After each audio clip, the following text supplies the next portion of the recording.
आगे हम सब देखते हैं गोकू और रिवान का बैटल फाइनल स्टार्ट हो जाता है। गोकू नॉर्मली अपनी बेस फॉर्म में अटैक करने बढ़ता है रिवान पे। रिवान गोकू के अटैक को काफी अच्छे से ब्लॉक करता है, लेकिन खुद से कोई भी काउंटर अटैक नहीं देता और ना ही कोशिश करता है काउंटर अटैक देने की। गोकू अटैक करता रहता है रिवान पे, लेकिन गोकू का एक भी अटैक रिवान को नहीं लगता और सरप्राइजिंगली रिवान अभी भी गोकू पे अटैक बैक नहीं करता। गोकू पावर अप करता है, सुपर सैयन फॉर्म में आ जाता है, उसके अटैक्स और ज्यादा पावरफुल हो जाते हैं, पर अभी भी रिवान के ब्लॉक को नहीं तोड़ पाते। गोकू पीछे आता है, इस बार एक की ब्लास्ट करता है रिवान पे और फाइनली रिवान अपना पहला अटैक लेता है। रिवान अपना हाथ आगे करता है और गोकू का की ब्लास्ट उसके पास पहुंचने से पहले जमीन पे हिट हो जाता है। गोकू का ध्यान इसी चीज पे था कि पता नहीं ये कैसा अजीब सा अटैक था कि अचानक से रिवान गोकू के पीछे आता है और उसको एक बहुत क्लीन हिट देता है। गोकू जमीन पे आके हिट होता है, थोड़ा बहुत धुआं हो जाता है, उस धुएं के अंदर से काफी सारे की ब्लास्ट रिवान की तरफ आते हैं, लेकिन रिवान फिर से अपना वही अटैक यूज करता है और गोकू के जितने भी की ब्लास्ट थे वो फिर से जमीन पे हिट हो जाते हैं। गोकू समझ जाता है कि ये बंदा उसके अटैक्स की ग्रेविटी को कंट्रोल कर सकता है, इसलिए इस पे की ब्लास्ट करने का कोई फायदा नहीं होगा। गोकू चार्ज करता है रिवान पे, पर इस बार रिवान गोकू को जमीन पे हिट कर देता है, जिसका मतलब रिवान अपना ग्रेविटी वाला अटैक किसी और पे भी यूज कर सकता था। अब बारी थी रिवान की। रिवान अटैक करने बढ़ता है गोकू पे। रिवान ने अपना ग्रेविटी वाला अटैक यूज करके रखा था, जिसकी वजह से गोकू उठ नहीं पा रहा था। रिवान अपना अगला अटैक लेने ही वाला था कि किसी तरह से गोकू इंस्टेंट ट्रांसमिशन यूज करके अपनी जगह से हट जाता है। रिवान पीछे मुड़ के देखता है और फिर से गोकू पे अपना ग्रेविटी वाला अटैक यूज करने ही वाला होता है कि गोकू फिर से इंस्टेंट ट्रांसमिशन यूज करता है और रिवान को चकमा दे देता है। गोकू समझ गया था अगर वो ऐसे ही अपनी जगह चेंज करता रहा तो रिवान उस पे अपना अटैक ब्लॉक नहीं कर पाएगा। रिवान अभी कंफ्यूज होने लगता है कि अचानक से गोकू उसकी आंखों के बिल्कुल सामने आ जाता है और एक बहुत पावरफुल पंच मारता है रिवान को। गोकू अपने सुपर सैयन गॉड फॉर्म में आ गया था। रीनो देखता है इस मॉडल ने गॉड लेवल की पावर एक्वायर करके रखी है, पर रीनो को इस बात से बिल्कुल भी फर्क नहीं पड़ता। वो अभी भी एरोगेंटली इस बैटल को देख रहा था। अभी रिवान पूरे प्लेनेट की ग्रेविटी को कंट्रोल करने लगता है, फ्रीज बैरियर बनाता है और बाकी सबको इस अटैक से बचा लेते हैं। गोकू पे अटैक असर कर जाता है, वो जमीन पे आके हिट होता है, उठने की कोशिश करता है, उठ भी जाता है, पर अटैक करने की पोजीशन में नहीं आ पाता। पर रिवान भी अपना अगला अटैक इतनी जल्दी नहीं ले सकता था, क्योंकि उसने अपना पूरा फोकस इस अटैक पे बनाए रखा था और गोकू इस चीज को नोटिस कर लेता है। रिवान अपना एक हाथ गोकू की तरफ लाता है, जिसका मतलब वो गोकू की ग्रेविटी को कंट्रोल कर सकता था। रिवान अपनी पूरी ताकत लगा देता है और कोशिश करता है किसी तरह से गोकू की बॉडी को इंटरनली पूरी तरह से डैमेज कर दे, पर देखते ही देखते गोकू की बॉडी रिवान की आंखों के सामने से गायब होती जा रही थी। रिवान अपने साइड में देखता है और इस बार गोकू एक बहुत ही पावरफुल पंच मारता है रिवान को। इस पंच को खाने के बाद रिवान बैटल करने के काबिल नहीं बचता, क्योंकि उसके अंदर बिल्कुल भी स्ट्रेंथ नहीं बची थी। गोकू इस चीज को नोटिस करता है और बैटल छोड़ के जाने लगता है। वो रिवान को नहीं मारता। और हाँ, आप सब सोच रहे होंगे कि कैसे हुआ। वेल, गोकू ने आफ्टर इमेज टेक्निक यूज की थी रिवान को ट्रिक करने के लिए। रिवान रीनो के पास जाता है और माफी मांगता है कि वो इस बैटल को खत्म नहीं कर पाया। रीनो हंसता है और कहता है कोई बात नहीं रिवान, तेरा काम खत्म हुआ। ऐसा कहते ही रीनो रिवान को हाकाई कर देता है। गोकू इस चीज को देखता है और उसे अपनी आंखों पे बिल्कुल यकीन नहीं होता कि कोई इतना बड़ा कमीना कैसे हो सकता है। मतलब वो बंदा तेरे लिए फाइट कर रहा था और अगर वो हार गया तो तूने उसे तबाह कर दिया। जब तक तेरे काम का था तूने उसे काम निकाला और जब उसका काम खत्म हो गया तूने उसे तबाह कर दिया। वीरस गोकू को देखते हैं और कहते हैं इतना मत सोच मॉर्टल, उसका नेचर ऐसा ही है। उसकी नजरों में किसी की कोई कीमत नहीं है। जो गया वो बस एक मामूली मॉर्टल था उसके लिए। इसके बाद कहानी आती है डेविल डायमेंशन पे। जो डीमन अर्थ पे गया था वो टेमिग्रा के पास आता है और कहता है अगर आप चाहें तो मैं अभी जाके इन सबको खत्म कर देता हूँ। टेमिग्रा हंसता है और कहता है तू अकेले इन्हें नहीं हरा पाएगा। तूने देखा ना कैसे उन दो बच्चों ने हमारे दो काबिल डीमंस को कितनी आसानी से हरा दिया। डीमन इस बात पे कहता है पर हमारे दोनों डीमंस में इतना दम भी तो नहीं था और मुझे यकीन है मैं इन सबको आराम से खत्म कर सकता हूँ। टेमिग्रा इस बात पे गुस्से में रिप्लाई करता है तू जानता है ना तू किससे बात कर रहा है। मैं कोई भी बात ऐसे ही नहीं कहता, वक्त आने दे बताता हूँ क्या करना है। हम सब देखते हैं सभी सी फाइटर्स एक एक करके 6 ड्रैगन बॉल्स को ढूंढ लेते हैं और कोई भी डीमन इनके रास्ते में नहीं आता। सभी सी फाइटर्स आखिरी ड्रैगन बॉल की तरफ बढ़ रहे थे, पर अचानक से एक अजीब सी चीज होती है। उस ड्रैगन बॉल की लोकेशन चेंज होने लगती है, जिसका मतलब साफ था ये वाली ड्रैगन बॉल किसी और के पास थी। सभी सी फाइटर्स इस ड्रैगन बॉल का पीछा करने लगते हैं। कुछ देर बाद ड्रैगन बॉल की लोकेशन चेंज होना बंद हो जाती है। जैको देखता है ये तो वही जगह है जहाँ से वो सब डेविल डायमेंशन में आए थे, लेकिन वो समझ जाता है कोई तो बात जरूर है। जो बंदा इस ड्रैगन बॉल को वहाँ पर लेके गया है वो बहुत बड़ी मुसीबत बनने वाला है। सभी सी फाइटर्स इस जगह पहुँच जाते हैं और देखते हैं उस डीमन को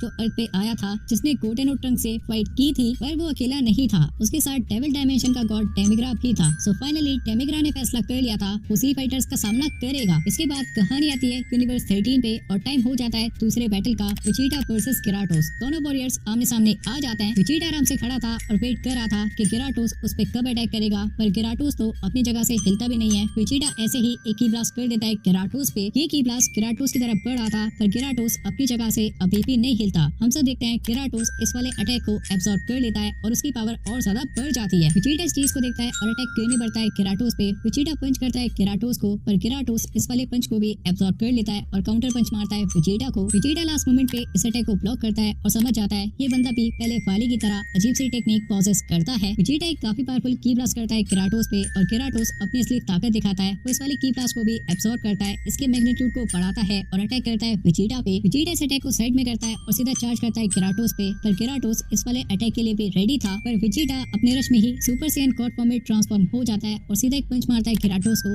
ये वाला पंच केराटोस को लग जाता है, उसको बहुत ज्यादा डैमेज भी देता है। वेजिटा समझ गया था ये बंदा भी बस उन्हीं अटैक्स को एब्सॉर्ब कर सकता है जो इसके लेवल के हैं, अपने से ज्यादा स्ट्रॉन्ग अटैक्स के सामने ये कुछ भी नहीं है। केराटोस अपनी पावर इंक्रीज करता है और एक बहुत ही मैसिव की ब्लास्ट करता है वेजिटा पे, पर वेजिटा बहुत ही आराम से इस वाले की ब्लास्ट को ऊपर की तरफ डिफ्लेक्ट कर देता है। बैटल कंटिन्यू करने का कोई मतलब नहीं बनता और वेजिटा यहाँ से जाने लगता है, पर वेजिटा के बैटलफील्ड छोड़ने से पहले एक हकाई एनर्जी केराटोस की तरफ आती है और उसे तबाह कर देती है। ऑब्वियसली किया था रीनू ने अपने दोनों वॉरियर्स को एक पल में रेस कर दिया था। वेजिटा को इन सब बातों से पहले ज्यादा फर्क नहीं पड़ता था, पर आज उसका बिहेवियर थोड़ा अलग था। वेजिटा एक ऐसा वॉरियर बन गया था जो अपने अपोनेंट की रेस्पेक्ट करता था और कोई भी बंदा अपने फाइटर को इस तरह ट्रीट करे ये बात वेजिटा को अच्छी नहीं लगती। रीनो कहता है कुछ खास मजा नहीं आया, वैसे भी ये मॉर्टल्स डीटीज को अच्छा बैटल कहाँ दिखा सकते हैं, चल आजा वीरस असली बैटल शुरू करते हैं। वीरस इस बात पे कहता है अगर तुझे लगता है मॉर्टल्स डीटीज को अच्छा बैटल नहीं दे सकते तो मैं सजेस्ट करूंगा एक बार इन दोनों से फाइट कर। इस बात पे रीनो हंसते हैं और कहता है गॉड ऑफ डिस्ट्रक्शन के सामने तो मामूली से मॉर्टल्स इन दोनों को तबाह होते देखना है क्या। वीरस इस बात पे कहता है तबाह होते नहीं देखना, इन दोनों की असली पावर्स देखनी है। रीनो पूछते हैं वीरस क्या कहना चाहते हैं। वीरस इस बात पे बताते हैं अभी ये दोनों बस अपनी 5% पावर यूज कर रहे थे। रीनो इस बात को सुन के हैरान हो जाते हैं, बस 5%। वीरस आगे कहता है और हाँ सबसे जरूरी बात ये एक ऑल आउट बैटल नहीं होगा क्योंकि इन दोनों में से एक ज़ीनोसमा का बहुत अच्छा दोस्त है, अगर तूने उसे खत्म कर दिया तो सोच ले तेरे साथ क्या होगा। वेजिटा हंसने लगता है क्योंकि उसे इसी पल का इंतजार था। गोकू भी एक्साइटेड था बिकॉज उसे रीनो को दिखाना था कि फाइटर्स की इज्जत कैसे की जाती है। बीस दोनों सेन से कहते हैं एक बात याद रखना लॉर्ड रीनो बहुत ज्यादा अग्रेसिव होके फाइट करते हैं, होल्ड बैक बिल्कुल मत करना वरना ये बैटल शुरू होते ही खत्म हो जाएगा। गोकू और वेजिटा पीस की बातों को मानते हुए ये डिसाइड करते हैं कि वो स्टार्टिंग से अपने स्ट्रॉन्गेस्ट फॉर्म्स यूज करेंगे। गोकू वेजिटा और रीनो बैटलफील्ड में आमने सामने आ जाते हैं। रीनो इस बैटल को लेके बहुत ज्यादा सीरियस लग रहे थे, पता नहीं वो किस तरह इस बैटल को करने वाले थे। उसके बाद कहानी आती है डेविल डायमेंशन पे। पिक्कोलो डेमिग्रा को देखता है और कहता है लगता है तू इस डायमेंशन के डीमंस को कंट्रोल करता है। दूसरा डीमन इस बात को सुन के बहुत ज्यादा गुस्सा हो जाता है और कहता है इस तरह बात करने की हिम्मत कैसे की तूने डेविल डायमेंशन के गॉड से। जैको की हालत खराब हो जाती है कि भाई डेविल डायमेंशन का गॉड खुद से फाइट करने आ गया, अब तो नहीं बचेंगे। सी फाइटर डेमिग्रा से और दूसरे डीमन से फाइट करने के लिए तैयार हो जाते हैं जिनकी पावर्स के बारे में उन्हें कोई अंदाजा नहीं था। क्या सभी सी फाइटर्स मिलके इन दोनों डीमंस को हरा पाएंगे और क्या इस डायमेंशन से सही सलामत बाहर जा पाएंगे, ये देखने वाली बात होगी।